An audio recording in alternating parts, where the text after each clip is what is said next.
Being a cashier gives you a front-row ticket to some of the most bizarre human relationships, but it's not exactly an exciting job.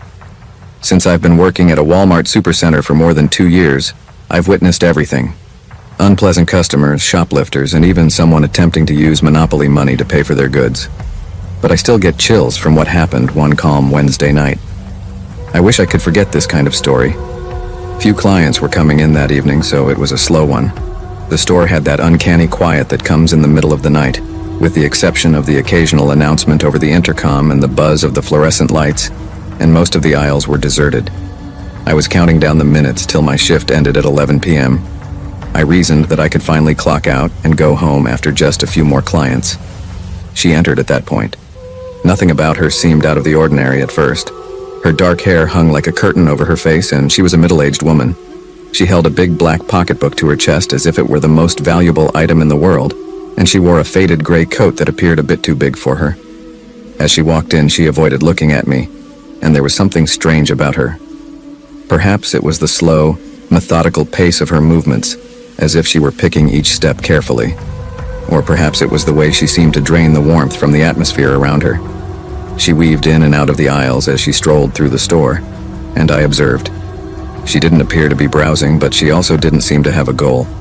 She seemed to be looking for someone or anything. She eventually arrived at my register after a wait of roughly 15 minutes. A single red candle, a box of salt, a roll of black thread, and an ancient, tattered-looking book without a title on the cover were among the strangest mix of objects I had ever seen in her cart. I was instantly drawn to the book. Its pages were yellowed with age, and the leather binding was cracked and faded, giving it an old-world appearance. As I began to look through the things, I couldn't help but look at her. Her eyes were sunken, as if she hadn't slept in days, and her face was pale, almost unnaturally so. I tried to break the uneasy pause by saying, "That's quite the collection." She didn't answer. She simply gazed at me without blinking, her eyes vacant. I glanced swiftly at the remainder of her belongings, feeling worried. I hesitated for a moment when I saw that the amount reached to $13.13. I looked at her, partly expecting a response, but all she did was take out an old, crumpled $20 cash from her purse. Her icy fingers touched mine as I gave her the change, and I felt a chill go through me. I forced a smile and replied, "Have a good night." She didn't respond. Without saying another word, she simply picked up her bag and left the store. I was about to close my register a few minutes later when I saw something odd. There was no receipt in the drawer for her purchase. Her receipt was missing, even though I always produce one for each customer. I looked through the register's transaction history, but I couldn't find any evidence of the sale. She appeared to have never been there. Uneasy, I called Tom, my manager, and told him what had transpired. He scowled and recommended that we look at the security footage. I was completely chilled by what we saw on the cameras. I was seen on camera standing at my register scanning products and conversing, but no one was in front of me. There was no wagon, no unusual objects, no woman. I was conversing with nothing. Tom looked at me bewildered. "How are you feeling?" "Perhaps you're simply exhausted." What I was seeing was unbelievable. She had been there, I knew. I had given her change, felt her cold touch, and checked her belongings. However, the cameras were honest. For the remainder of my shift, I couldn't get the woman out of my head. The night felt darker than normal when I eventually drove home after clocking out. Every shadow appeared to shift just out of my line of sight, and the lamps appeared to be dimmer. Desperate for sleep, I fell onto my bed as soon as I arrived home. I saw her face, though, those lifeless eyes staring back at me as soon as I closed my eyes. I made the decision to conduct some research the following morning. I couldn't get rid of the impression that the things she had purchased had significance. The black thread, the crimson candle, and the salt all appeared too particular to be chance. I was frightened by what I discovered. Her purchases matched the components of an ancient ceremony that was intended to call forth spirits or create a portal to the afterlife. Not just any book, but a grimoire, a compilation of spells and incantations, was the one she had been holding. It dawned on me then that she wasn't just an odd client. She was completely different and shouldn't have been there. I tried to tell myself that I was overanalyzing everything and that it was all a coincidence. However, she returned 2 nights later. When I saw her again, she was standing close to the door at the far end of the store, and it was approaching midnight. This time her face was considerably paler than previously, and she wasn't carrying a cart. With my heart racing, I froze. She remained still. She simply stood there and gazed at me. I looked back to see that she had left when I turned to call for Tom. I didn't see her again after that. I had no idea who or what she was. Perhaps she was only in my head, a mental trick from working too many late shifts. Or she might have been worse. All I know is that I will always remember those lifeless eyes, and the way the room seemed to lose its warmth when she was there.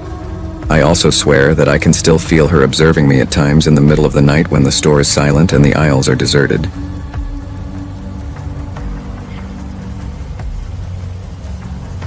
It's not as quiet as you might think to work the night shift at Walmart. Even though there are no people in the aisles, the fluorescent lights and the quiet hum of the refrigerators reverberating around the store have an unsettling quality. Until a night in October altered everything, I've always been the kind to brush unusual things off. I discovered that not everything in this world is as it seems that evening. I was put in charge of the seasonal department, and Halloween was just 2 weeks away. The area needed to seem inviting for the surge of holiday customers, according to my manager, Mr. Preston. He handed me a checklist and said, "Alex, make sure the displays are flawless. You are essential to us." As he left, I rolled my eyes. "Of course, boss," I said to myself. Even though I had worked on the seasonal area before, there was always something strange about it. Perhaps it was the decorations, plastic tombstones, rubber bats, and those zombies who scream when you pass them. Perhaps the mannequins were the cause. This year, 3 life-size Halloween mannequins, a witch, a vampire, and a scarecrow, were the focal point of the exhibit. They appeared to be frozen in mid-conversation as they posed together. Unlike ordinary mannequins, their features were painted with rough, almost infantile emotions, and covered in burlap. I detested such things. The first hour went by without incident. I occupied myself with setting up candy buckets and stringing artificial cobwebs. I would occasionally look at the mannequins and almost expect them to move. Naturally, they didn't. I noticed a slight rustling sound behind me at around midnight. When I turned, I saw rows of plastic skeletons and artificial pumpkins, but nothing unusual, which made my heart skip a beat. "Slow down," I warned myself. "It's probably just the air conditioner turning on." The sensation that I was being watched persisted, though. The mannequins became increasingly unnerving as the night wore on. They seemed to be standing closer together than before, but I told myself I was just dreaming. I didn't realize the scarecrow's head had turned until I went to the end of the aisle to get some Halloween lights. Even if it was only a little tilt, it was enough to make me shiver. I said, "Very funny," thinking one of my colleagues was pulling a practical joke. "You can now stop." Nobody responded. I went up to the scarecrow and put its head back in place. Under my fingers, the burlap felt rough and yet warm. One of my coworkers, Mia, arrived to assist at around 1 in the morning. Even though Mia always had a smile on her face, she was uncomfortable tonight. She looked around the aisle and said, "Hey, Alex. Mr. Preston asked me to see how you were doing." I gave a nod. "I'm glad you're here. I'm getting a little scared of this area." She gave a tense laugh. "Those mannequins are really eerie." For around an hour, we collaborated to rearrange shelves and objects. I occasionally saw her looking at the scarecrow, her face tense with anxiety. Eventually, I became aware of an oddity. The witch mannequin had vanished. I tried to maintain a calm tone as I said, "Hey, Mia, have you relocated the witch?" She scowled. "No, why?" I pointed to the vacant area where the mannequin had been and remarked, "It's gone." Both of us looked down the aisle, but the witch was not there. Mia said, "Perhaps Mr. Preston moved it," but she didn't seem to be persuaded. I nodded, but I knew in my heart that something wasn't right. Shortly after, I was left alone in the aisle while Mia went off to get some goods from the stockroom. The quiet was overwhelming. I froze when I looked back at the screen. Once more, the scarecrow had moved. Its arms were extended this time, seemingly in search of something, or someone. Its painted eyes stared directly at me as its head was cocked upward. My chest constricted. I was unable to breathe or move. The intercom suddenly came alive. "Please come to the stockroom, Mia." "Go to the stockroom, Mia." My walkie-talkie came out. Hi, Mia. Are you all right? No answer. I made the decision to look through the stockroom myself.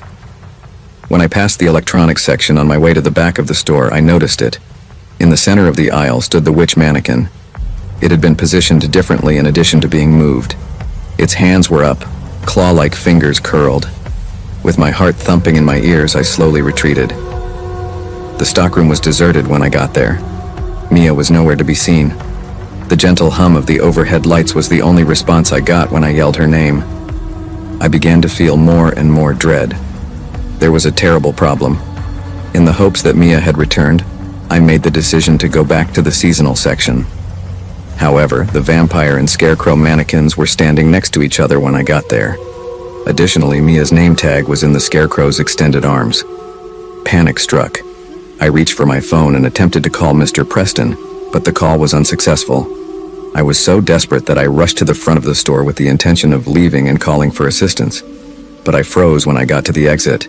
The doors were blocked by the witch mannequin. I could hear straw rustling behind me. I saw the scarecrow lunge at me as I turned around. After that, I don't recall much.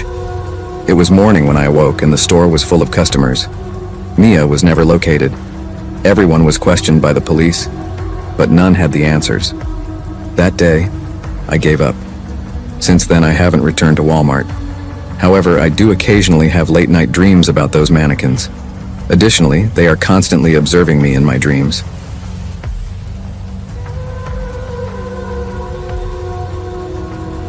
Particularly late at night, there's something about Walmart parking lots that worries me out. Perhaps it's the gloomy lighting, the long lines of cars, or the uncanny quiet broken only by the squeaky wheels of shopping carts.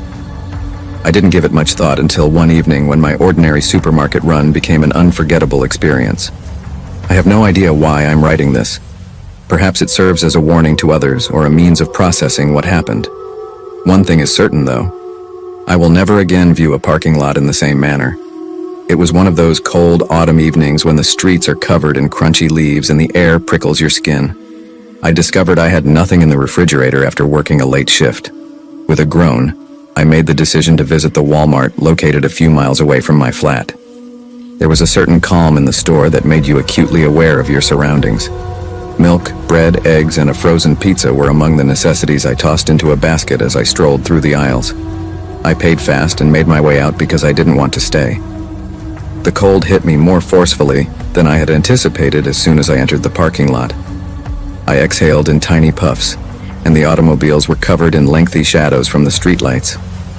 Since there were less cars there, I parked close to the back. I had been in a hurry and didn't want to go back for a closer spot, so it wasn't the best decision. I saw it halfway to my car, a dark, beaten sedan parked a few rows distant. Even though its headlights were out, I could sense that someone was observing me from within. I dismissed it as paranoia and continued to walk while gripping my keys tightly. I wanted to get to my car as soon as possible. However, the sedan's engine sprang to life as I got closer to my car. A beat skipped in my chest. With its tires crunching over the loose gravel, the automobile moved slowly onward. My instincts told me to get moving, but I froze because my legs felt like lead. The driver's window down just enough for me to glimpse a hand waving at me as the car rolled to a stop a few feet distant. The wave wasn't amicable. It was intentional, slow, and somehow incorrect. Only the outline of a person behind the wheel was visible to me. I was unable to see the driver's face. "Hey," trying to sound bolder than I actually felt, I yelled out. "What are you looking for?" No answer. With its exhaust clouding the cold air, the automobile sat there idle. I almost threw myself into my car as I fumbled with my keys. I started the engine and locked the doors with trembling hands. The vehicle followed me as I backed out of the parking space. It wasn't nuanced. When I moved, the automobile followed me, maintaining a constant distance. As I made my way to the parking lot exit, my stomach lurched, hoping this was some strange coincidence. However, the sedan's headlights flicked on as I turned onto the main road, and it continued to follow me. I inhaled deeply while attempting to maintain my composure. I reassured myself that it was probably nothing. All they are doing is moving in the same way. However, my logical side of the brain didn't believe it. I chose to put them to the test. I turned down a side street that I didn't often use at the next crossing. The sedan came next. My heartbeat accelerated. I took another arbitrary turn, and another, and the automobile followed me all the way. The person behind the wheel wasn't rushing. They made no attempt to pass me or tailgate. They simply hovered, constantly maintaining a sufficient distance to indicate that they were in pursuit. At last, I was unable to handle it any longer. I hoped the lights and cameras would dissuade them when I turned into a gas station. The driver of the vehicle waved at me once more before vanishing down the street as it slowed down. I whispered, "That was weird," and for a little period I laughed shakily as relief washed over me. But at least they're no longer there. After a few minutes of waiting, I left the petrol station and drove home. The streets were still, with eerie pools of light cast on the deserted road by the occasional street lamp. Tired but glad to be home, I pulled into my apartment complex. Except for a few well-known vehicles that belonged to my neighbors, the parking lot was nearly deserted. However, my blood turned to ice as soon as I got out of my car. The identical dark automobile was parked at the far end of the lot, just visible from a street lamp that had burned out. I knew it was the same car even though I couldn't see inside. It was obvious from the marks on the door and the missing hubcap on the back tire. Calling the police was my initial instinct, but what would I say? That a car was parked close to my building after it had followed me? Most likely they would write it off as a coincidence. I rushed inside, checking the windows and closing the door behind me. I told myself that the car would be gone by dawn in an attempt to get over my worry. But a weird sensation overcame me as I sat on the couch, aimlessly browsing through my phone. I had the impression that I was being observed. I took a look out the window. Even with the shades drawn, I could make out a dim shadow moving outside. I slipped over to the window and peered through the blinds, my heart thumping. A man was standing just in front of my flat, under the street lamp. He was tall, with unkempt hair and a thin body. He was looking directly at my window with his hands stuffed in his coat pockets. With shaky hands, I picked up my phone and contacted 911, explaining the scenario. I tried to speak steadily as I said, "There's a man outside my apartment." He just stood there after following me home. The minutes seemed like hours, but the operator reassured me that an officer was on the way. I was terrified to look away from the man, so I observed him through the blinds. He remained motionless and silent. He simply stood and gazed. The parking lot was lighted by the flashing lights of the police as they arrived. However, the man had vanished. They conducted a search and obtained my statement, but they were powerless in the absence of hard proof. I didn't get any sleep that evening. I jumped every time the flat creaked or the wind blew. I discovered something that chilled me to the bone the following morning. There was a note written in sloppy handwriting on my windshield. "See you shortly." A week later, I left that apartment. I still have no idea who he was or what he desired.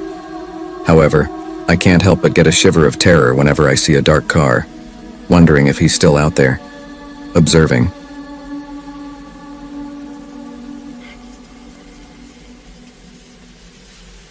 For more than 2 years, I've been employed at Walmart on the night shift. Although it's not a glamorous career, it's a source of income.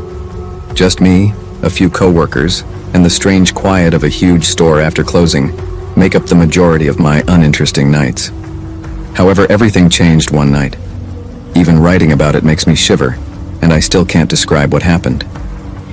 It was a sluggish Tuesday evening in October, a few weeks before to Halloween.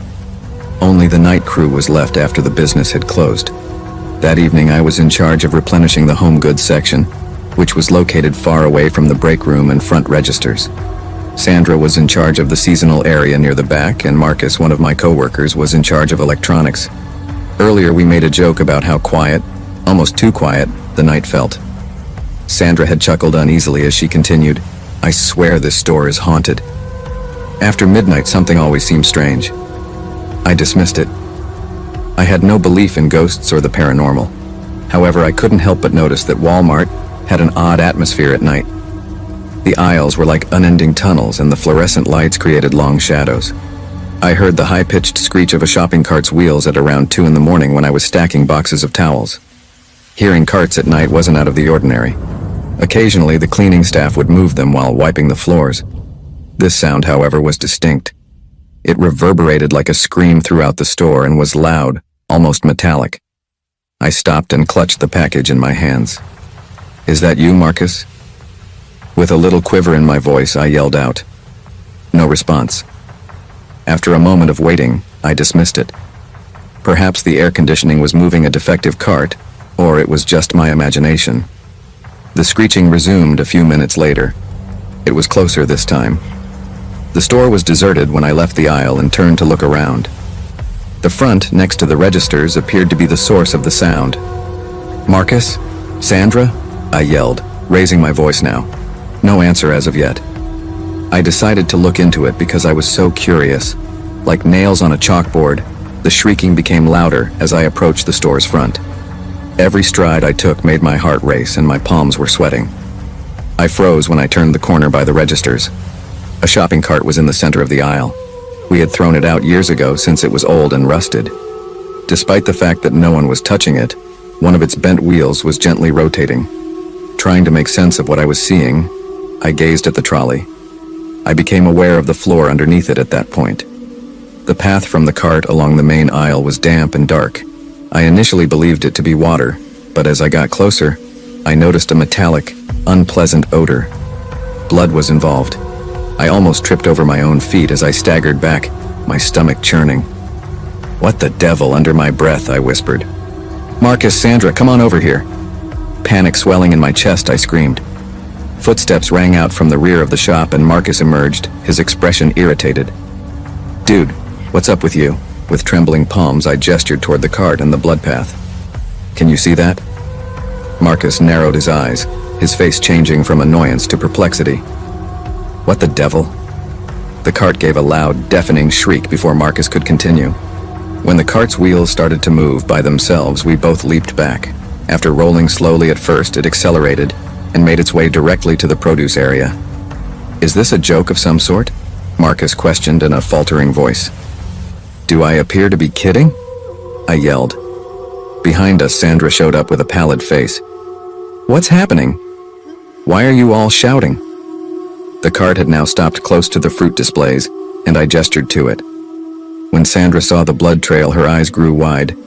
Is that blood? She muttered. The cart screamed louder than ever before we could respond. The music, which seemed to be emanating from inside my skull, was nearly intolerable. Sandra let out a scream when the cart started to move once more, turning erratically as though it were alive. It crashed into an apple display, knocking the apples to the ground. All right, this is no longer amusing, Sandra yelled as she retreated. This is not what we did, I shouted back. As the cart rolled toward the frozen food aisle, the three of us crouched together and watched in dread. Its wheels spun in place as it abruptly halted. There was silence for a minute. The lights then started to flicker. Something odd about the cart caught my attention as the lights flickered on and off. It appeared as though the metal frame was melting as it warped and bent. Then I noticed a face.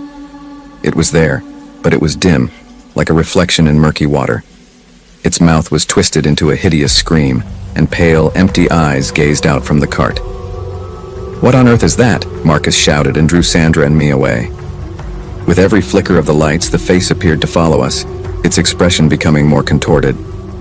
Sandra's voice wavered as she stated, "We have to leave this place." The cart wasn't finished with us, so we turned and sprinted in the direction of the back exit. It started rolling after us and let out a loud shriek that reverberated throughout the store. As though somebody were pushing it, it moved more quickly than it ought to have. The trail of blood it left behind had thickened and was now leaking like a faucet onto the floor. Go. I grabbed Sandra's arm and yelled. Avoiding shelves and displays, we ran down the main aisle. Unrelenting, the cart smashed into racks and strewn things all over the place. After storming into the storage area, we slammed the door shut. Marcus attempted to hold the door closed by jamming a metal rod into the doorknob. There was silence for a while. Then, louder and more frantic, the screeching began once more. On the opposite side, the cart repeatedly slammed into the door. How do we proceed? Sandra's question was hardly audible above a whisper. I had nothing to say. In an attempt to make sense of the impossibility, my mind was racing. The cart rolled into the storage area when the door finally gave way. With its wheels whirling frantically, it came to a rest in the middle. The face remained, observing us. The reason I grabbed a fire extinguisher and threw it at the cart is beyond me. The cart fell over when the extinguisher clanged loudly. Everything was silent for a while. The wagon then made a last excruciating shriek and fell into a pile of corroded metal as the lights flickered one last time. The following morning, we attempted to explain the situation to the store manager. They didn't believe us, of course. The cart was a damaged, ordinary piece of machinery, and the blood trail was gone. But what I observed is known to me. I still experience a shiver of terror whenever I pass a shopping cart. I swear that I occasionally hear the same shrieking sound reverberating in my head late at night, and I'm wondering if it was truly over, or does the yelling cart remain in the world, anticipating its next victim?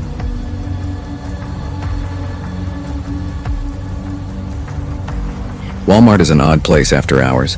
Infinite rows of neatly placed merchandise are harshly glared at by the glaring fluorescent lights that buzz continuously. However, the store feels a little different at night when the aisles are deserted. Every sound, every shuffle of a box, every creak of a shelf feels magnified in the overwhelming silence. In a small, quiet town, I work the night shift at a Walmart supercenter. My name is Ethan. Despite not being my ideal work, it helps me make ends meet.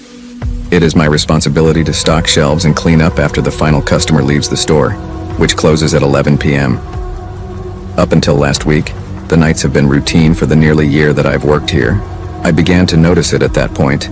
The night was a normal Tuesday. I was given the task of stocking household products in aisle 13. The lengthy hallway is lined with shelves that are piled high with everything from picture frames to candles to plates. Because it's distant from the registers and the break room, it's also one of the quieter areas of the business. I had a weird feeling that someone was observing me as I rolled my cart down the aisle. I dismissed it as paranoid. After all, only my boss, Linda, and two other employees, Maria and Greg, were inside the secured store. I couldn't get rid of the feeling, though. I noticed the darkness at that moment. Just out of my line of sight, it scurried across the far end of the aisle.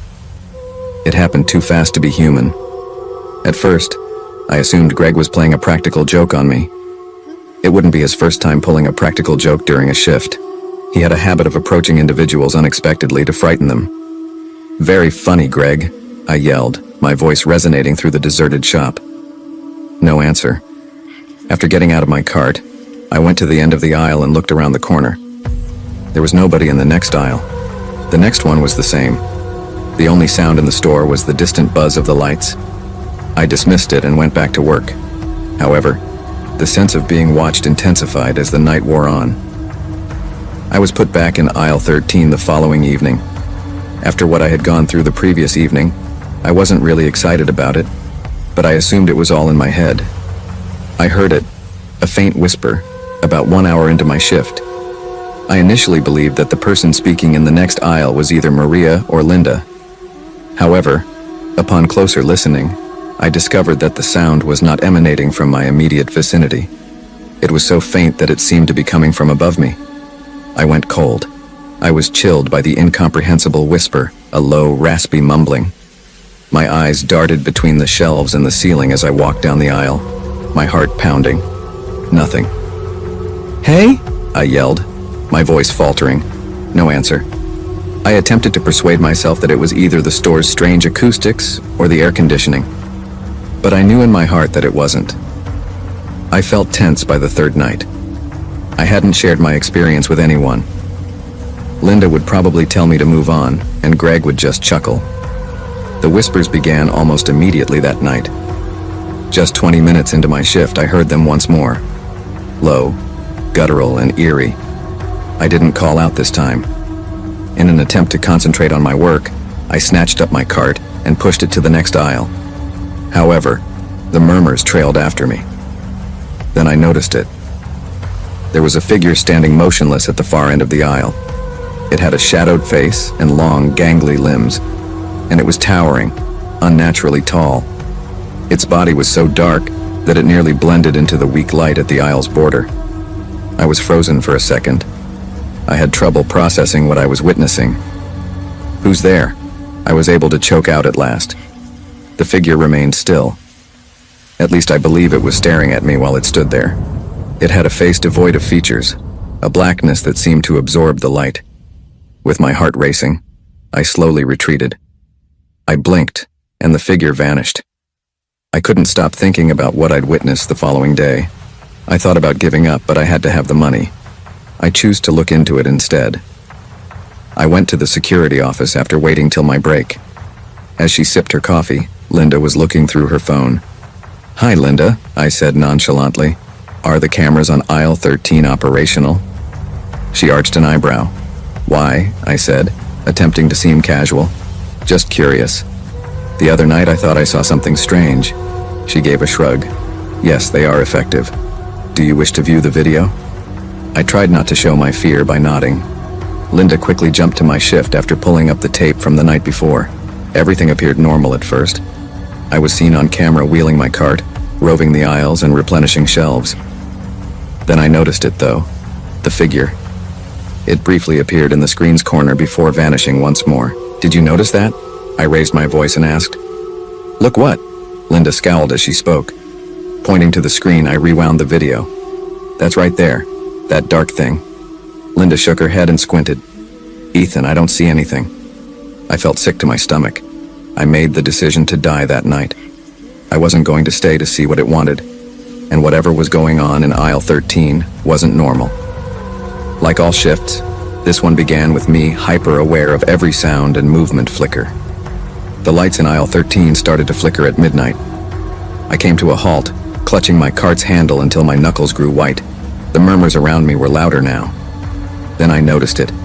With its incredibly long limbs reaching out toward me, the thing stepped out of the shadows.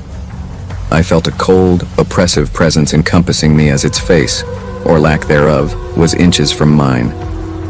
After that, I don't recall much. I was sleeping in the break room with Linda and Greg standing over me when I woke up. They claimed to have discovered me unconscious and mumbling unintelligibly in aisle 13. That evening, I gave up. To be honest, I don't want to know what I saw in aisle 13. I just know that Walmart isn't a place for the living at night. Stay clear of the shadows and keep your eyes alert if you ever find yourself working the night shift. You can never be sure what could be hiding there.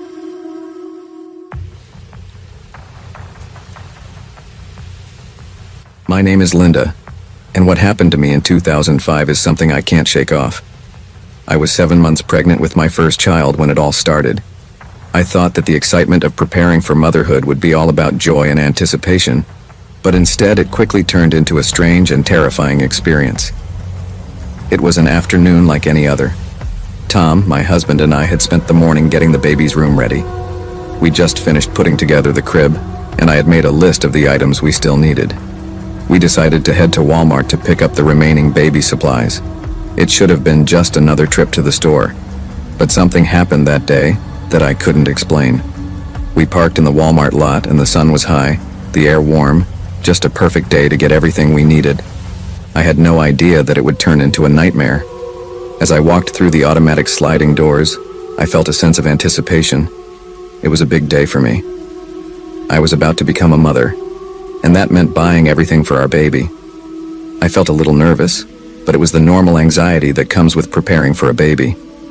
I wanted everything to be perfect. "Let's get started," Tom said with a smile.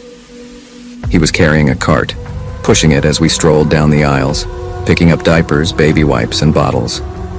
The store was buzzing with activity, with people rushing about, some with their kids in tow, others shopping for everyday needs. As I moved down the aisles, I picked up soft baby clothes, colorful onesies, and little socks. Every time I reached for an item, I could feel the baby moving inside me. It made me smile, and for a moment, I felt like everything was normal. But then I noticed her. She stood at the end of the aisle. She wasn't doing anything particularly strange, just standing there, her back to me, facing the shelves of baby clothes.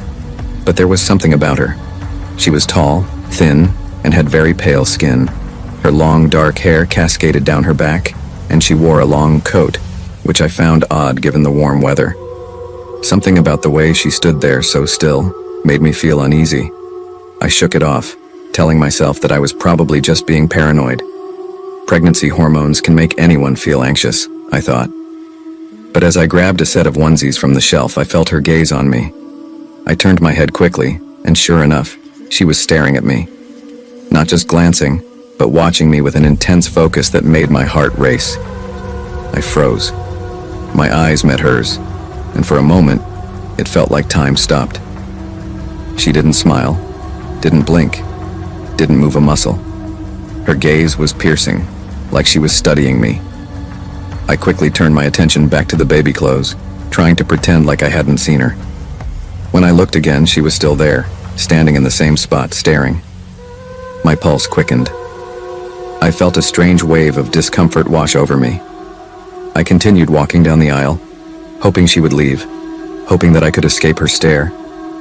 But no matter where I went, I had the feeling that she was always nearby. I felt like her eyes were glued to me, following my every move. The hairs on the back of my neck stood up and my palms began to sweat. Trying to focus on the task at hand, I picked out more clothes for the baby, but I couldn't stop thinking about the woman. Every time I turned around, I felt her presence, and it sent chills down my spine.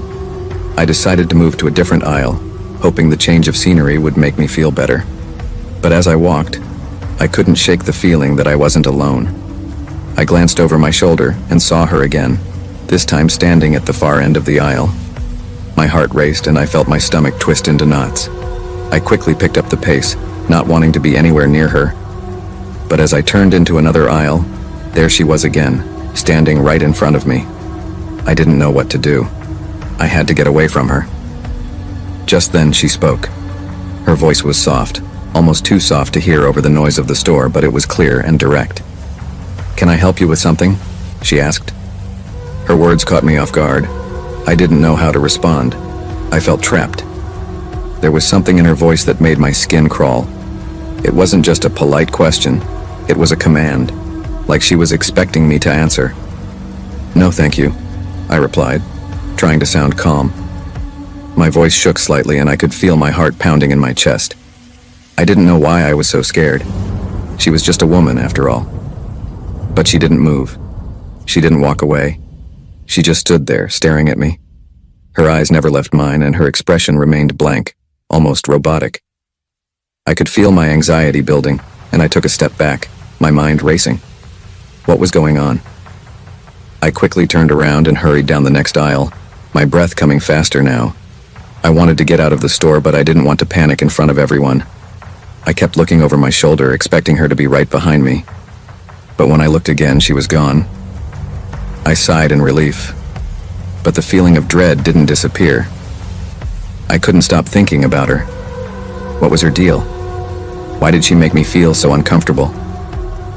I finished my shopping, but the whole time, I felt like someone was watching me. I couldn't shake the feeling. As I walked to the checkout, I looked around, half expecting to see her standing in one of the aisles, waiting for me. When I met Tom at the checkout, I didn't mention the woman. I didn't want to worry him. I tried to convince myself that it was just a weird coincidence, that I was imagining things. After all, pregnant women can get emotional, right? But deep down, I knew it wasn't just my imagination. That night, after we'd unpacked the groceries and settled in for the evening, I told Tom about what happened. I needed to get it off my chest. "Tom, I saw someone today at Walmart. There was this woman, and she kept staring at me. She was so strange." Tom raised an eyebrow. "What do you mean strange?" "She was just standing there, staring at me, and when I looked at her, she didn't look away. It felt like she was watching me on purpose, like she knew me." I shuddered just thinking about it. Tom was quiet for a moment. "I didn't notice anyone, but now that you mention it, I thought I saw someone following us around. She was always just there, in the background. It was like she was waiting for us to leave or something, but I didn't want to say anything and make you more anxious." I felt my heart skip a beat. "You saw her too?" Tom nodded. "I didn't think it was anything, but now that you mention it, yeah, it was odd." I couldn't believe it. Tom, who had been with me the whole time, had noticed the same woman. We both had the same unsettling feeling. But who was she? What did she want? Why did she keep watching me? The next day, I decided I had to go back to Walmart to get a few more items. I tried to convince myself that I was being paranoid, that there was nothing to worry about. But deep down, I knew something wasn't right. As I walked through the aisles once again, I kept my eyes open, constantly looking over my shoulder. And then, just as I feared, I saw her again. She was standing near the entrance of the store, staring at me. This time, I didn't hesitate. I walked past her, trying to act normal, but as I passed by, she whispered in a voice so soft, I almost didn't hear her. "The baby. Your baby is safe, but you need to listen." I froze. My heart thudded in my chest and I felt my blood run cold. "What did you say?" I asked, my voice trembling. But the woman didn't answer. She simply turned and walked away, disappearing into the aisles. I stood there, rooted to the spot, unable to move. What did she mean by "the baby is safe"? How did she know I was pregnant? Why did she say I needed to listen?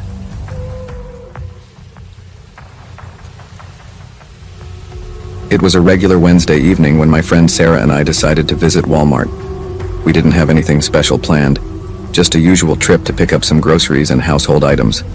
I always enjoyed these little trips with Sarah. They were simple, no-pressure moments to unwind. But that night things were about to change. The evening was calm, with a gentle breeze and the faint smell of rain in the air. We drove to Walmart and parked in the far corner of the parking lot as we usually did, thinking it would be easier to leave later when we were done shopping. The lot was fairly quiet for a Wednesday evening, just a few cars scattered here and there, nothing out of the ordinary. "We're early," I said, getting out of the car. Sarah nodded. "Yeah, it's nice though. No crowds to deal with." I smiled and we walked toward the store, chatting about everything and nothing. But as we passed the entrance, something caught my eye. A woman was standing off to the side of the parking lot, not moving. At first I didn't think much of it, but then I noticed how still she was. Her dark hair blew gently in the wind, but her body was rigid. She seemed almost frozen in place. "Do you see her?" I whispered to Sarah. She glanced over, then looked back at me. "Yeah, that's weird." I wasn't sure why I felt uneasy. The woman wasn't doing anything wrong, just standing there, almost as if she were waiting for something.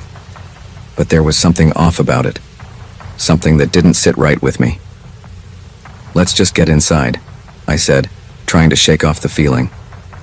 We didn't think much more of it as we went about our shopping, picking up the usual items. But I couldn't stop glancing back toward the parking lot. That woman, her stillness, stuck with me. I couldn't shake the sense that I was being watched.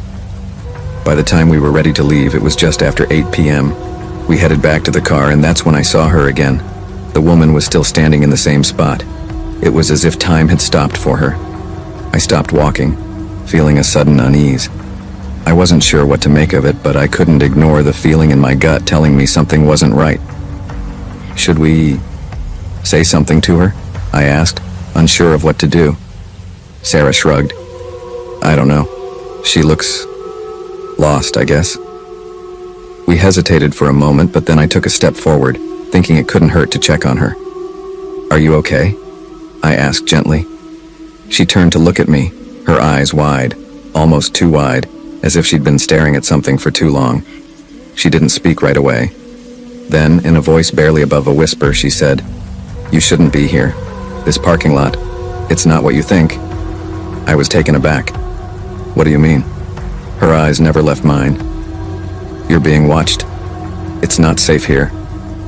A chill ran down my spine. Her words didn't make sense, but something about the way she said them made me feel like I was on the verge of learning something important. I opened my mouth to respond, but before I could, she turned and walked away, disappearing into the shadows of the parking lot. "Who was that?" Sarah asked, her voice quiet. "I don't know, but that was strange," I said, still trying to process what had just happened. I couldn't shake the feeling that I had missed something important. We climbed into the car and I started the engine.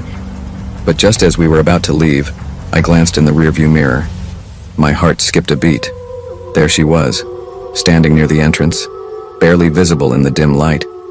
It was as though she had been watching us the whole time. "Do you see her?" I asked, my voice barely a whisper. Sarah's eyes widened as she turned to look. "What the hell? She's still there." I didn't know what to think. Part of me wanted to stop and ask her more questions, but I was also terrified. Instead, I hit the gas and drove out of the parking lot, the unsettling feeling lingering in my chest. The drive back to Sarah's place was silent. Neither of us knew what to say. I kept thinking about the woman and her warning. It didn't make sense. But as we drove, I started to wonder. Had I imagined the whole thing? Had she just been some random woman? Or was there something more to it?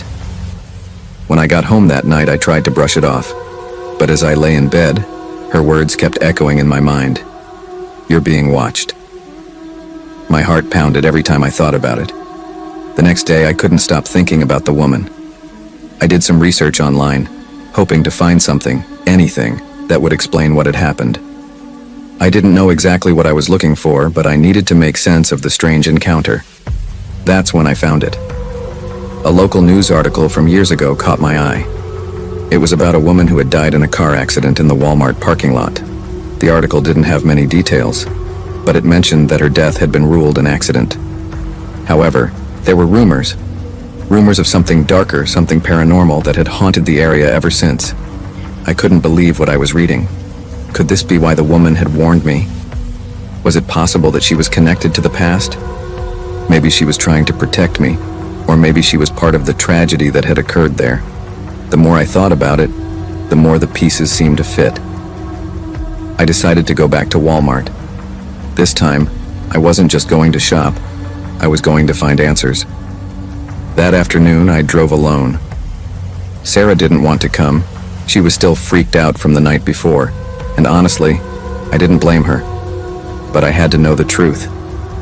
The parking lot was as quiet as it had been the first time, eerily quiet. It was a little past 5 p.m. and there were only a few cars scattered around. I parked in the same spot, just a few spaces away from where I had parked the night before. The air felt colder, as if the temperature had dropped. I walked toward the entrance of the store, eyes scanning the parking lot. There was no sign of the woman, at least not yet. I tried to ignore the feeling creeping up my chest, but it was hard. I felt like I was being watched. After picking up a few things, I couldn't concentrate. My eyes kept drifting to the parking lot, searching for any sign of her. Maybe I was just imagining it, but deep down, I knew something wasn't right. When I finally left the store, I stopped in my tracks. There she was, the same woman, standing in the same spot as before, near the far corner of the lot. Her face was pale, her eyes unblinking and intense. She was staring at me again, just as she had the night before. This time, I didn't wait for her to speak. "What do you want from me?" I asked, my voice trembling. She didn't answer right away. She slowly walked toward me, her footsteps almost silent on the asphalt. The parking lot seemed quieter, as if the world had stopped. "You shouldn't be here," she said softly. "You have to leave, now." "Why? What's going on?" I asked, my voice shaky. "I'm trying to protect you," she whispered. "This place, and it's cursed. You're being watched. If you stay, it will find you." "Who's watching me?" I demanded. "What do you mean it will find me?" But just like before, she turned and walked away, disappearing into the shadows. I stood frozen for a moment, unsure of what to do. Part of me wanted to follow her, demand answers, but another part of me felt paralyzed, like I was being told to leave. Now I hurried to my car and drove away, but the unsettling feeling didn't leave. It felt like something was following me. I glanced in the rearview mirror, but there was nothing there. The next few days passed in a blur. I couldn't stop thinking about the woman's words. I kept researching, hoping to find more information, but everything just led me in circles. Finally, I found another article. This one was older and more detailed. It mentioned the strange events that had happened in the parking lot over the years. Flickering lights, shadows moving on their own, voices when no one was around. But the most disturbing part was that Linda Evans's ghost was said to haunt the lot. People believed she was trying to protect others from whatever was still lurking there. I returned to Walmart one last time.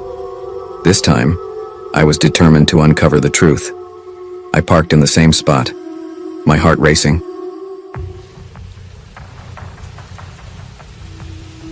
I've worked the night shift at Walmart for 3 years now. Night shifts suit me. The quiet, the slow pace, it's all very predictable. On most nights, I grab my coffee, clock in at 10 p.m., and spend the hours restocking shelves while the janitors hum their tunes and polish the floors. But something about that night felt wrong. It was December, just days before Christmas. The store had seen a rush earlier in the day, and toys were flying off the shelves faster than we could restock them. My supervisor, Mrs. Harris, asked me to focus on aisle 13, the toy section. Aisle 13 needs restocking ASAP, she said as she handed me a clipboard. I hesitated. Aisle 13 always gave me the creeps. Maybe it was the rows of dolls with their unblinking eyes or the eerie silence that seemed to settle there. I couldn't explain it, but I never liked working in that aisle. Still, it was my job. I grabbed a cart loaded with boxes and headed toward the aisle. The first hour was uneventful. I unpacked box after box, placing Barbie dolls, action figures, and stuffed animals neatly on the shelves. Everything felt normal, until I noticed one particular doll. It had curly blonde hair, pale blue eyes, and a chipped smile. Unlike the others, it wasn't in its packaging. It was sitting upright on the shelf, staring directly at me. I frowned. "That's weird," I muttered to myself. I picked it up, examining it. It wasn't a toy I recognized from our inventory. Its dress was old-fashioned, like something from the 1950s. I placed it on the floor beside the cart, figuring I'd take it to the lost and found later. As I turned back to continue my work, a soft thud echoed behind me. I turned around, and there it was. The doll was back on the shelf, sitting upright, staring at me with that same chipped smile. My heart skipped a beat. "Okay, someone's messing with me," I said aloud, though the aisle was empty. I brushed it off as a prank. Maybe one of the other employees was bored and trying to spook me.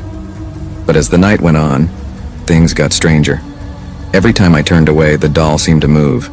First it was on the shelf, then it was on the floor. Once, I found it perched on top of a box I hadn't even unpacked yet. "Very funny, guys," I called out, trying to sound more confident than I felt. Silence. That's when I heard it, a faint giggle. It was soft, like a child's laughter, but it sent chills down my spine. I spun around, but the aisle was empty.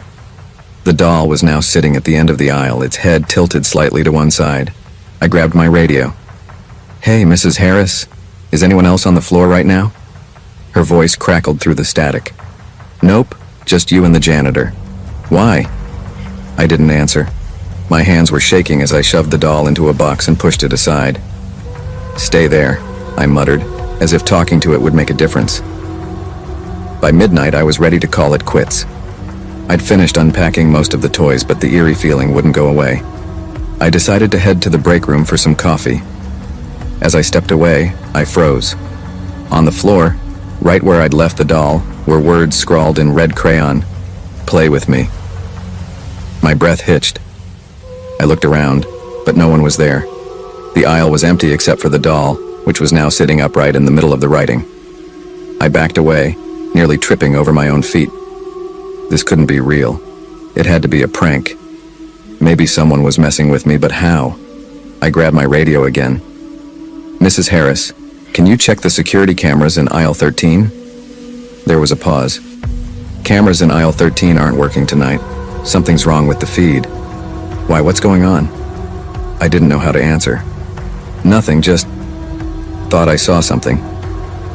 Determined to finish my shift, I returned to aisle 13. The words on the floor were gone and the doll was back on the shelf. I tried to convince myself it was all in my head. Maybe I was overtired. But then the lights flickered. For a brief moment, the aisle was plunged into darkness. When the lights came back, the doll wasn't on the shelf anymore. It was standing. Not lying, not sitting. Standing as if balancing on its tiny legs. Its chipped smile seemed wider now, its eyes more lifelike. "Okay, that's enough," I whispered, my voice trembling. I reached out to grab it, but the moment my fingers brushed its dress, I felt a searing pain shoot through my hand. I yanked it back, staring in disbelief as a red welt formed on my palm, like I'd been burned. I didn't think. I ran. Boxes toppled over as I sprinted down the aisle, my heart pounding in my chest. I didn't stop until I reached the break room. I slammed the door shut and locked it behind me, my breath coming in short, ragged gasps. The janitor, an older man named Joe, looked up from his crossword puzzle. "You okay, kid?" "There's something in aisle 13, I stammered. He raised an eyebrow. "What do you mean?" Before I could explain, the lights in the break room flickered. A chill ran down my spine as a familiar sound echoed through the store. A soft, high-pitched giggle. Joe frowned. "You hear that?" I nodded, my eyes wide. He stood, grabbing his mop. "Stay here. I'll check it out." "No!" I grabbed his arm. "Don't go back there." But he shook me off. "Relax. It's probably just a loose speaker or something." I watched helplessly as he left the room. Minutes passed, then 10, then 20. Joe didn't come back. I couldn't leave him. Taking a deep breath, I grabbed a flashlight and stepped into the darkened store. The aisles were eerily quiet, the only sound the faint buzz of the flickering lights. When I reached aisle 13, I stopped dead in my tracks. Joe was lying on the floor unconscious with the doll sitting on his chest. Its smile was gone, replaced by a gaping, toothy grin. I wanted to run, but my legs wouldn't move. The doll turned its head toward me, its blue eyes locking onto mine. "Stay," it whispered. I don't remember much after that. Somehow I managed to grab Joe and drag him to safety. When the paramedics arrived, they said he'd had a heart attack. I didn't tell them about the doll. Who would believe me? I quit my job the next day.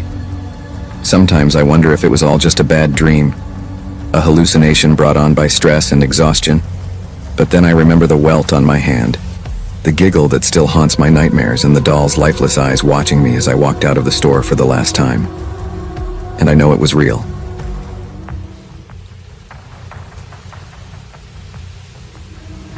Working the night shift at Walmart wasn't glamorous, but it paid the bills.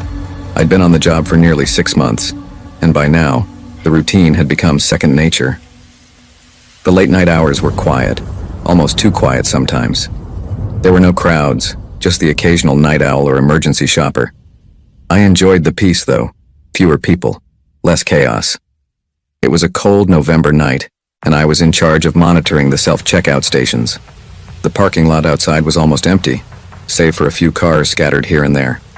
Most of the employees were in the back stocking shelves, leaving me alone up front. Around 1:45 a.m., a man walked in. He was average-looking, wearing a faded brown jacket and jeans. He didn't seem out of place, but something about the way he moved caught my attention. He walked slowly, almost cautiously, as if he were unsure about entering. "Good evening," I greeted him, but he didn't respond. He just nodded slightly and headed toward the aisles. Nothing unusual about that, I thought. People were often lost in their own worlds this late at night. But 20 minutes later, when I checked the store's cameras, I realized something odd. The man wasn't anywhere to be found. I frowned and rewound the footage. There he was, entering the store and walking toward aisle 5. But after that, nothing. He never came out of the aisle, never walked to the checkout, and never left the store. It was like he'd just vanished. I checked the aisle myself, expecting to find him browsing or crouched down looking at something on the lower shelves. But it was empty. "Hello?" I called out, my voice echoing faintly in the stillness. No answer. I told myself he must have left while I wasn't paying attention, maybe slipping out through an emergency exit. It wasn't unheard of for people to sneak out that way. Still, I couldn't shake the unease that crept up my spine. As the hours ticked by, I pushed the incident to the back of my mind. But then it happened again. It was around 3 a.m. when a young woman came in. She was wearing a hoodie and carrying a small tote bag. She smiled politely at me as she entered, her sneakers squeaking slightly on the floor. She moved quickly, heading straight for the health and beauty section. I didn't think much of it until 20 minutes passed and she hadn't come back up front. Curious, I checked the cameras again. My heart sank. Like the man earlier, she was there one moment and gone the next. The last footage showed her entering aisle 9, but she never came out. I hurried to the aisle, my hands trembling slightly. It was empty, just rows of shampoo bottles and soap bars, perfectly lined up. There was no sign of her. I checked every corner of the store, even the bathrooms, but it was like she disappeared into thin air. I radioed my supervisor, Greg, who was in the back unloading a shipment. "Hey, Greg, can you check if anyone's hanging around the emergency exits? I think a couple of customers might have left without checking out." "Sure thing," Greg replied, though he sounded half asleep. 5 minutes later, he called back. "Nothing back here. You sure they didn't just walk out the front?" I didn't have an answer. By 4 a.m., I couldn't shake the feeling that something was wrong. The store felt different. The fluorescent lights seemed dimmer, and the air had a strange heaviness to it, like the store itself was holding its breath. I went outside for a break, needing some fresh air. The parking lot was eerily silent. The wind had picked up, rustling the leaves of a nearby tree. That's when I noticed it. The cars in the lot. There were only 3 now. Earlier, there had been 5. I was sure of it. I remembered seeing a blue sedan parked near the entrance when I'd clocked in, but it was gone. The strange part? No one had left through the front doors. I turned back toward the store, and for a split second I thought I saw movement in the reflection of the glass doors, a shadow darting across the aisles. I froze, my pulse quickening. "It's just your imagination," I whispered to myself, but the knot in my stomach tightened. Back inside, the silence was deafening. I kept glancing over my shoulder, feeling like I was being watched. The cameras didn't show anything unusual, but I couldn't shake the sensation. I decided to check the aisles one last time, even though I'd already done it twice. As I walked through the store, the fluorescent lights flickered above me, casting strange shadows on the floor. When I reached aisle 9, I stopped. The shelves weren't empty, but something was off. A faint, almost imperceptible humming sound filled the air, like a distant machine, and then I saw it. On the floor near the end of the aisle, a single sneaker. It was the same sneaker the young woman had been wearing. I picked it up, my hands trembling. It was scuffed, as if it had been dragged across the floor. My breath came in short gasps as I scanned the area, but there was nothing else, no sign of her, no explanation. As I turned to leave, I felt it, a presence. It was subtle at first, just a prickling sensation on the back of my neck. But then the air grew colder, and I heard it. A faint whisper, so soft I could barely make out the words. "Help me." I spun around, my flashlight cutting through the darkness. "Who's there?" I called out, my voice shaking. The whisper came again, louder this time. "Help me." It was coming from the far end of the aisle, near the emergency exit. I stepped closer, my footsteps echoing on the tile floor. That's when I saw it. A shadowy figure standing just beyond the exit door. It didn't move, didn't speak. It just stood there, watching me. I bolted. Back in the break room, I locked the door behind me and tried to catch my breath. Greg found me a few minutes later, pale and shaken. "You okay, man?" he asked, his brow furrowed. I told him everything. The disappearing customers, the strange shadow, the whispering voice.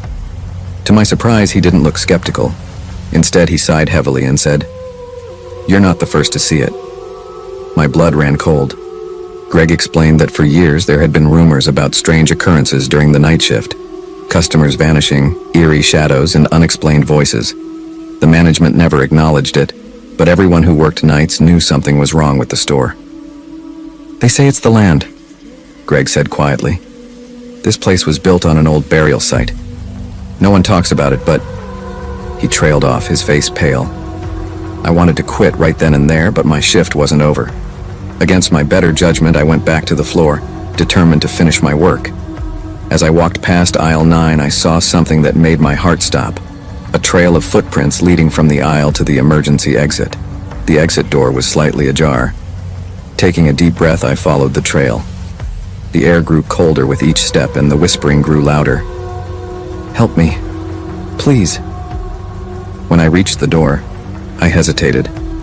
My instincts screamed at me to turn back, but something compelled me to push it open.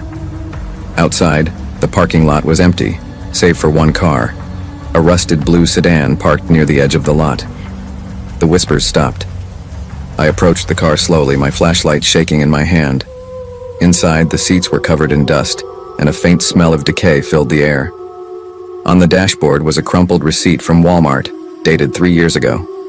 That's when I saw it in the rearview mirror, a pair of glowing eyes staring back at me. I don't remember much after that. I quit the next day. To this day, I don't know what I saw or what happened to those customers. But sometimes, late at night, I hear whispers outside my window, faint and pleading, "Help me," and I know it's not over. It was a typical Saturday night around 10 p.m. I had run out of a few household items and decided to make a quick trip to Walmart. The store is about 15 minutes from my house, so I usually stop by whenever I need something. That night, I didn't expect anything unusual, just another ordinary shopping trip. When I arrived, the parking lot was relatively full but not too crowded. I parked my car near the entrance and grabbed a cart. As I entered the store, the usual buzz of weekend shoppers filled the air as families and individuals moved from one aisle to the next. Nothing seemed out of the ordinary. I made my way to the grocery section first, picking up some milk and bread. I wasn't in a hurry, so I casually strolled through the aisles, grabbing whatever caught my eye. After about 10 minutes, I found myself in the cereal aisle. That's when I noticed something strange.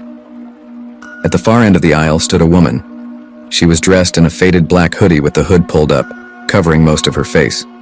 She stood there, still, staring at the shelves.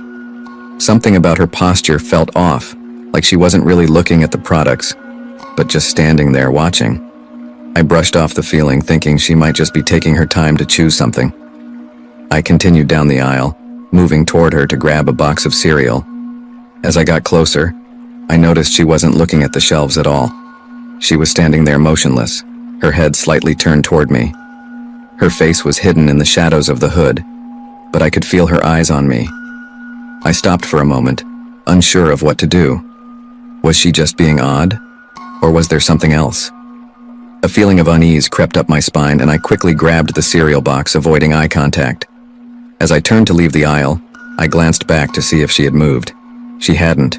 She was still standing there, staring in my direction. My heart skipped a beat, and I hurried out of the aisle, trying to shake off the weird encounter. I continued shopping, moving to the home goods section to pick up some cleaning supplies. The uneasy feeling hadn't left me, but I told myself I was being paranoid. It was probably just some weird shopper, nothing more.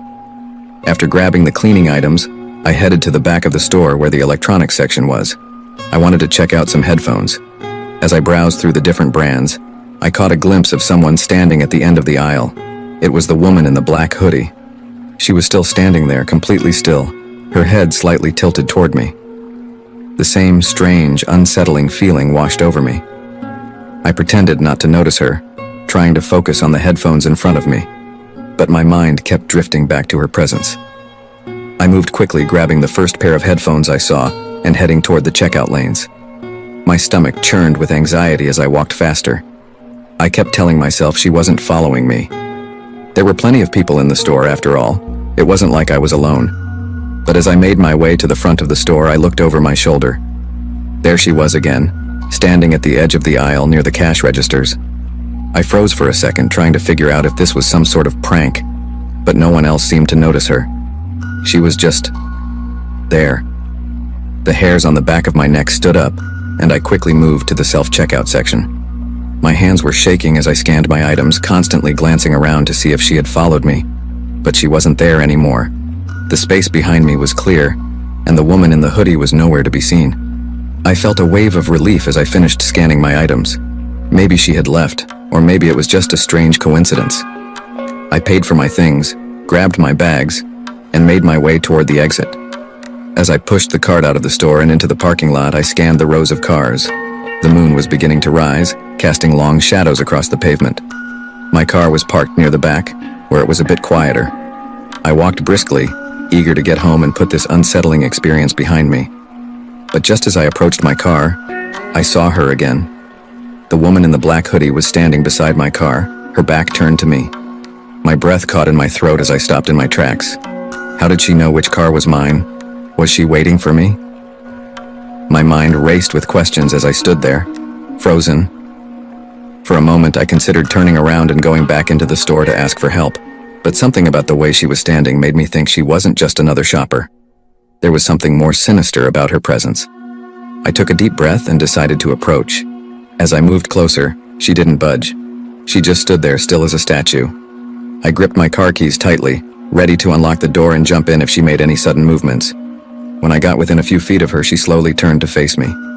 Her face was pale, almost sickly white, with deep, hollow eyes that stared straight into mine. Her lips were cracked, and her expression was blank, emotionless. I froze, unable to look away.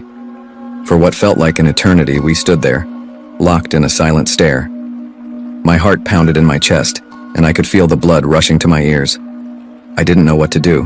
Run, scream, ask her what she wanted. Before I could make a decision, she stepped closer, her cold, lifeless eyes never leaving mine. My instincts kicked in, and I quickly sidestepped her, unlocking my car and jumping inside. I slammed the door shut, locking it immediately. Through the window, I watched as she stood there unmoving, just inches from the car. Her face was still blank, her eyes still fixed on me. I fumbled for the ignition, my hand shaking as I started the engine. Without looking back, I pulled out of the parking lot and sped away, my heart racing. As I drove home, I kept checking my rearview mirror, half expecting to see her sitting in the back seat. But she was gone. To this day, I don't know who or what that woman was, but I haven't been back to that Walmart since. And every time I park my car, I make sure to check the shadows around me. When I was 20, I started working at a 24-hour Walmart in a small, sleepy town. It was a straightforward job, stocking shelves, helping customers, and closing the store. Most of the time, I worked the night shift, which meant I was usually alone from 10 p.m. until 6 a.m. One night, as I was restocking the snack aisle, a strange man walked in. He was tall, with a scruffy beard, and clothes that looked like they hadn't been washed in weeks. His eyes had a wild look, and he moved with an unsettling, jittery energy. He didn't seem to be shopping. He just wandered the aisles slowly, occasionally glancing at me. I tried to ignore him and focused on my work, but he kept appearing in my peripheral vision, moving closer and closer. After a while, he stopped right beside me, his presence looming over me. I looked up, trying to force a smile. "Can I help you find anything?" I asked. He didn't answer. Instead, he just stared at me with a vacant expression. A chill ran down my spine. I turned back to my work, and after a few minutes, he disappeared into the store. I thought nothing more of it, and continued stocking the shelves. A few nights later, the same man appeared again. This time he was holding a small, old-fashioned lantern. He carried it through the store, its flickering light casting eerie shadows on the walls. I watched him from a distance, feeling increasingly uncomfortable. He wandered aimlessly until he reached the toy section, where he began to inspect the items with obsessive curiosity. That night, I noticed something strange. As I moved to the back of the store to get more stock, I heard a faint whispering coming from the toy section. It was too soft to make out, but it sent shivers down my spine.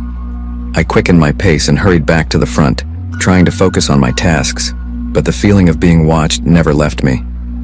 Weeks went by with no sign of the man. I began to think he had moved on, but one evening, while I was finishing up my shift, he returned. This time, he was carrying a large, heavy-looking sack. He placed it on the floor near the checkout counters and began rummaging through it. I watched from behind the registers, my anxiety rising. The sack seemed to contain various odd items, strange trinkets, old photographs, and what looked like scraps of old newspaper. He noticed me watching and smiled, but it wasn't a comforting smile. It was more of a twisted grin. He beckoned me over with a crooked finger. Reluctantly, I approached him, trying to hide my fear. "What are you doing?" I asked, my voice trembling. "Just organizing my collection," he replied in a low, raspy voice. "Do you want to see?" Before I could answer, he began pulling out items from the sack. The first was a faded photograph of a young girl. The next was a tattered diary with handwritten notes about strange dreams and voices.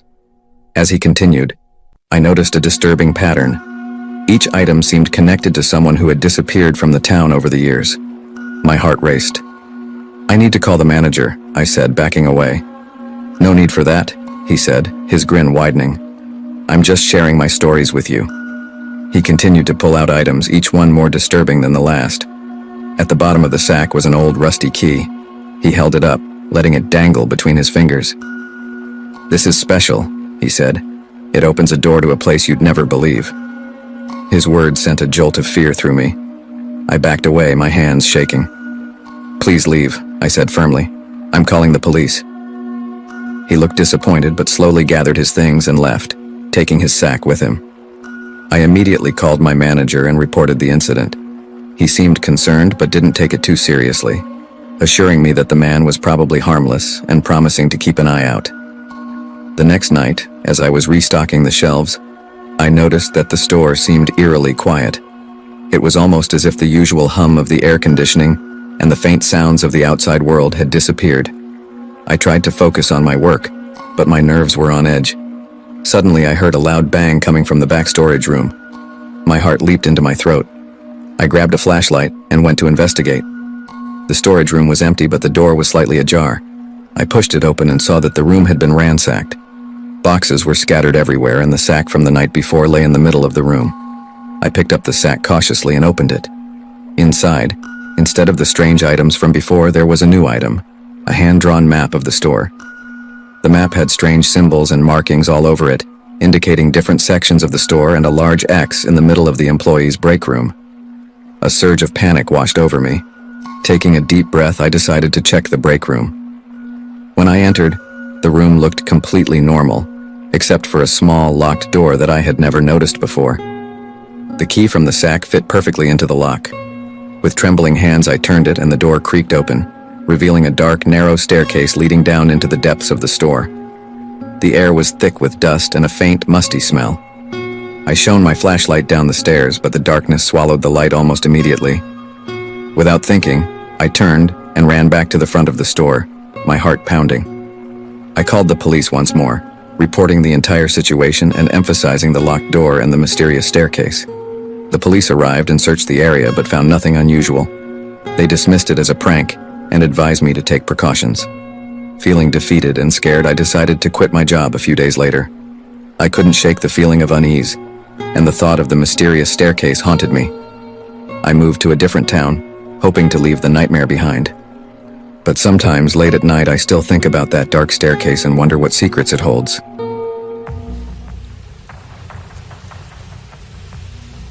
I had always thought of Walmart as a safe place. After all, it was open 24/7, and even during the graveyard shift, there were always employees around. But after what happened to me one fateful night, that illusion shattered forever. It was a few years ago during the winter. I was working the night shift at a small tech company in the middle of nowhere. My job was routine, nothing fancy, mostly data entry and filing reports.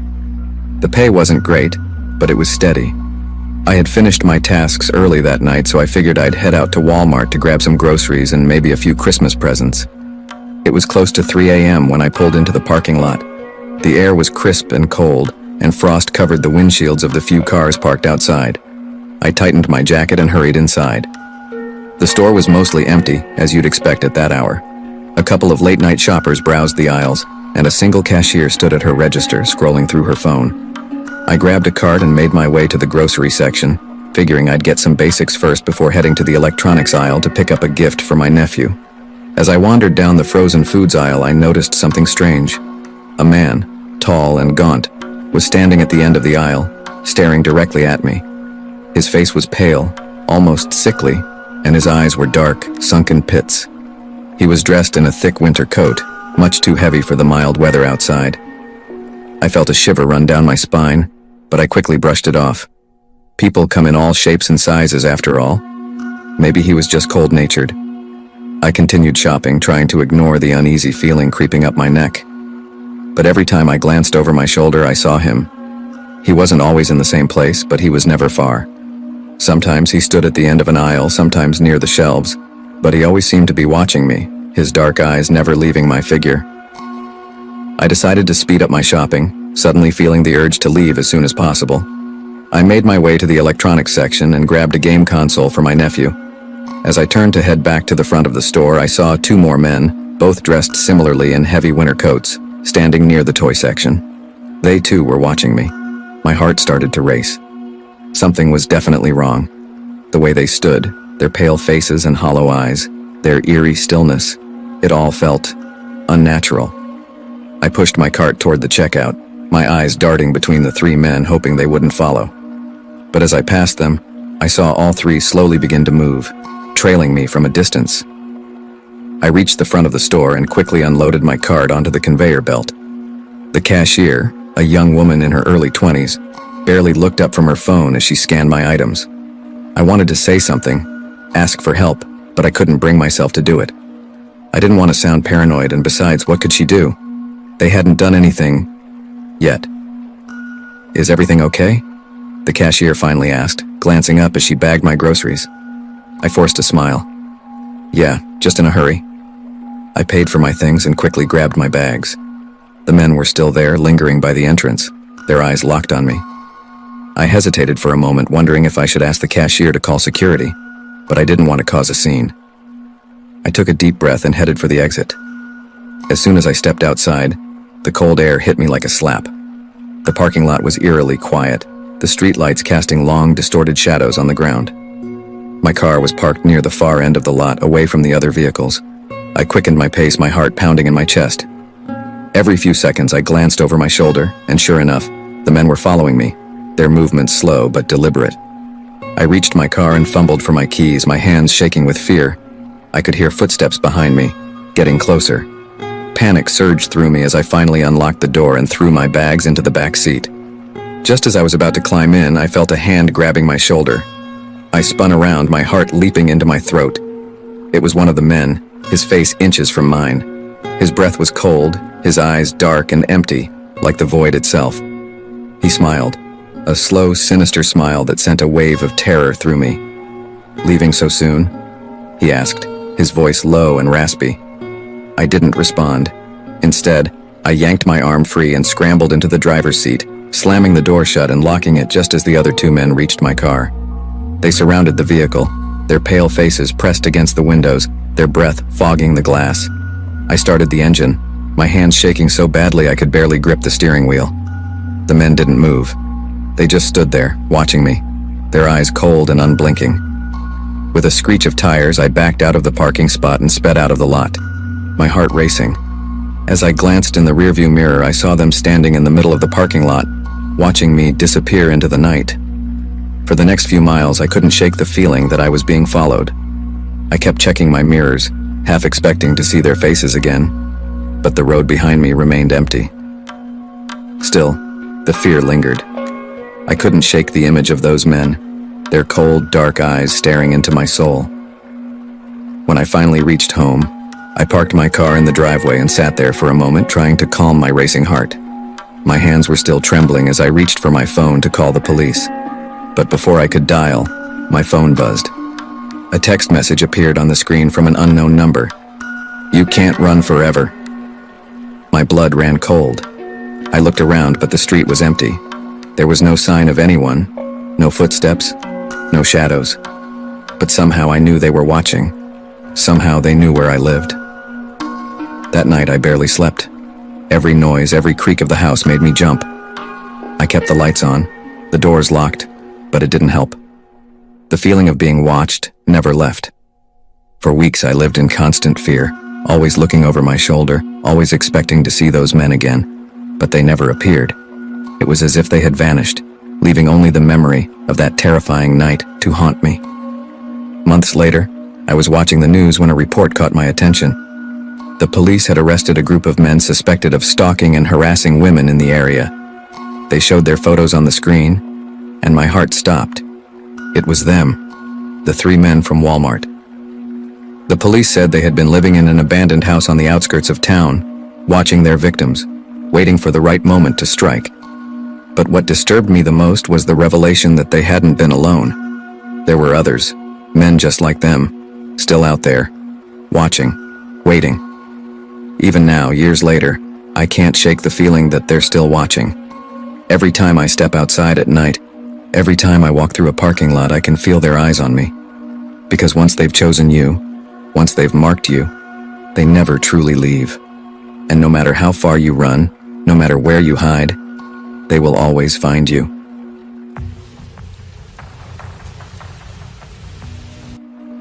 It was just another late-night grocery run. I'd had a grueling day at work and was exhausted, but I needed to pick up a few essentials.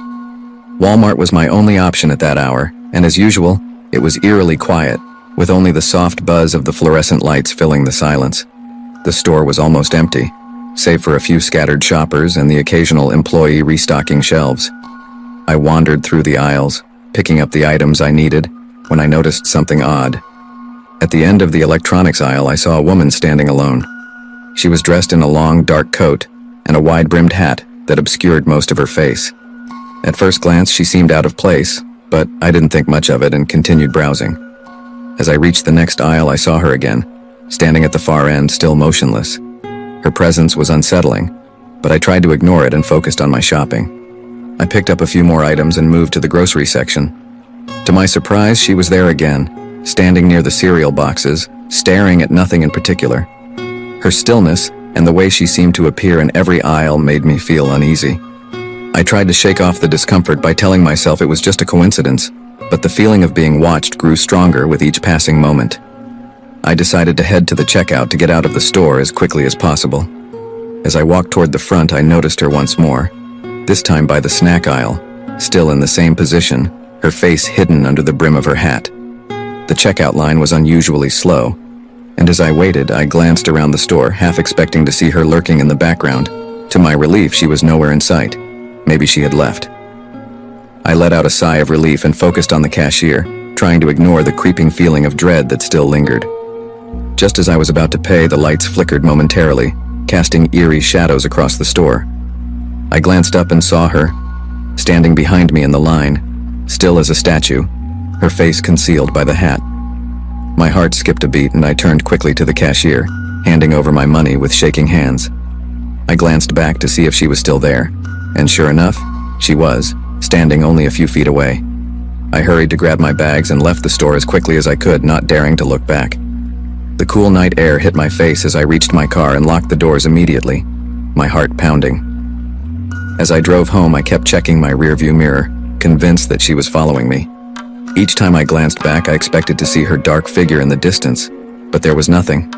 I tried to shake off the paranoia, but the image of her standing in the checkout line kept replaying in my mind. The next day, I decided to visit Walmart again, hoping to find some explanation for the strange encounter. I entered the store during the day, hoping to see if the woman was a regular customer or if there was some reasonable explanation. I asked a few employees if they had seen anyone unusual the previous night, but they all looked at me with confusion. I decided to check the security footage from that night. After some convincing, the store manager agreed to let me review the tapes. I watched the footage from the electronics aisle, through the grocery section, and finally to the checkout. The footage showed me walking through the store, but there was no sign of the woman in any of the clips. A chill ran down my spine. I insisted on watching the footage from the store's cameras again, but still, there was no trace of her. The manager was puzzled and assured me that the security system was functioning properly. I left the store feeling even more disturbed. What had I really seen? Was it my imagination playing tricks on me? Or was there something more sinister at play? I avoided Walmart for weeks after that. The sight of the store triggered the same unsettling feelings, and I couldn't bring myself to return. The encounter with the mysterious woman became a haunting memory that I couldn't quite explain. Every time I thought about that night, the same chilling sense of being watched would return, leaving me with more questions than answers. Despite my best efforts to rationalize the experience, the memory of her still lingers. Sometimes when I'm out shopping late at night, I can't help but glance over my shoulder, half expecting to see her dark figure lurking in the shadows. The store that was once a place of convenience has become a reminder of that night, and I can't help but shiver at the thought of what might have been. In the end, some questions are better left unanswered, and some encounters are best left as unsettling memories. I have come to accept that I may never understand the true nature of that night or the mysterious woman who appeared in the aisles of Walmart. All I know is that it was an experience that left a lasting impression and a sense of dread that still lingers every time I walk into a store after dark.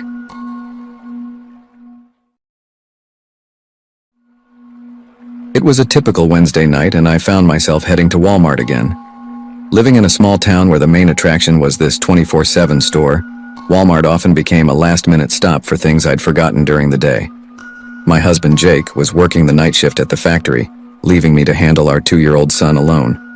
That night, I needed diapers, the kind you only realize are gone when it's 11 p.m., and your child is already asleep, blissfully unaware of the impending chaos. Walmart at night was a different world.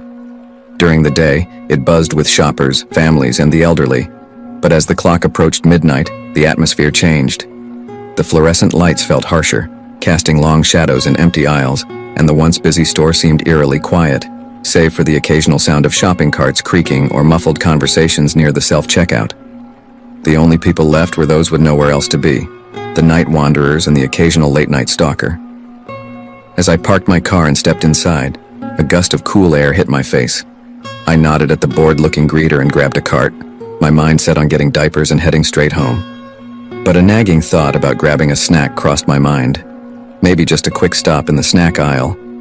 I maneuvered my cart down the aisles, starting in the baby section.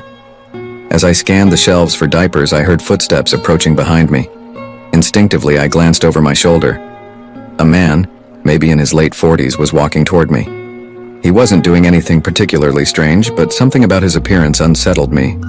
He was tall, with disheveled hair and clothes that looked like they hadn't seen a washing machine in days. He seemed out of place, like he didn't belong here. He wasn't carrying a cart or basket, just slowly wandering, his eyes lingering on the shelves, but more on me. I shrugged it off and grabbed the diapers, deciding it was time to get moving. Maybe I was just being paranoid. I was tired, right? But as I turned to leave the aisle, there he was, standing at the other end, blocking my path. He was staring directly at me now, his lips curled into a thin, unsettling smile. I felt my heart skip a beat. "Can I help you?" I asked, trying to sound casual, though my voice betrayed me with a slight tremble. He didn't reply. Instead, he continued smiling, his eyes locked on mine. I gripped the handle of my cart tighter and forced myself to walk forward, hoping he would step aside. Just as I approached him, he turned and walked away without a word, disappearing into the next aisle. A wave of relief washed over me. Maybe he was just a harmless weirdo. That was normal for Walmart at night, right? I decided to cut my shopping trip short and headed straight for the checkout. As I walked, the store felt even quieter than before.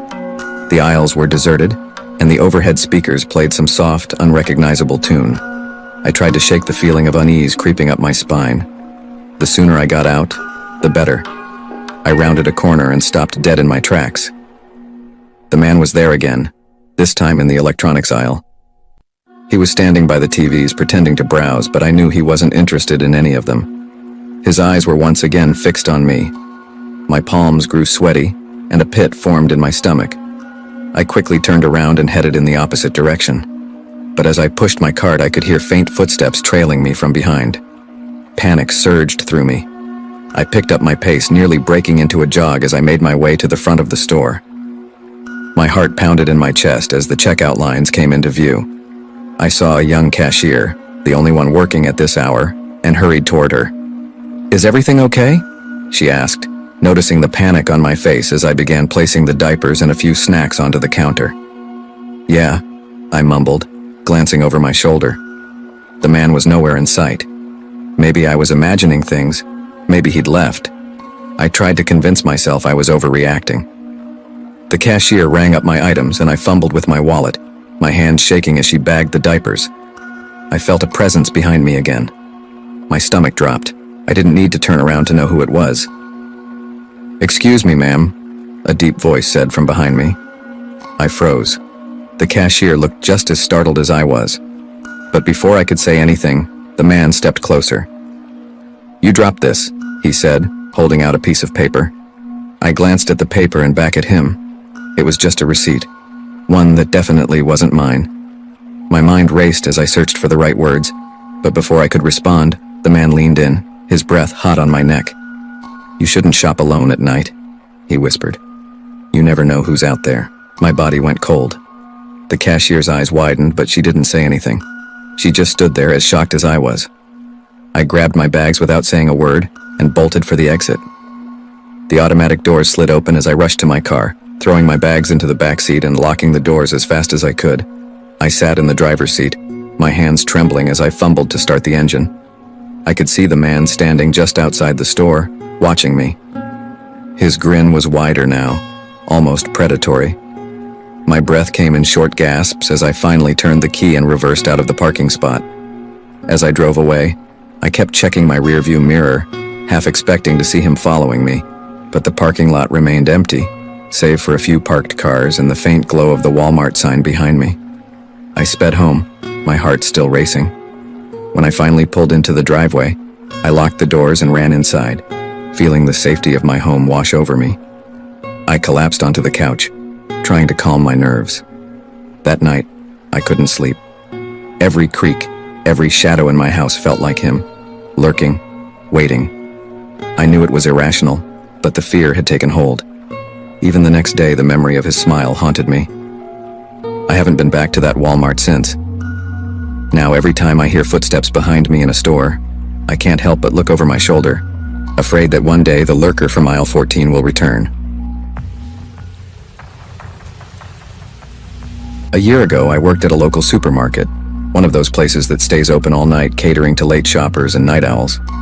I had been there for about 8 months, mostly working the graveyard shift, stocking shelves and organizing the aisles. My shift typically started at 10 p.m. while the store was still open, but usually emptying out by then. It was eerily quiet, with only a few scattered shoppers milling about, grabbing last-minute items. One night, I was assigned to the grocery section, working the far end of the store where the shelves seemed to stretch endlessly.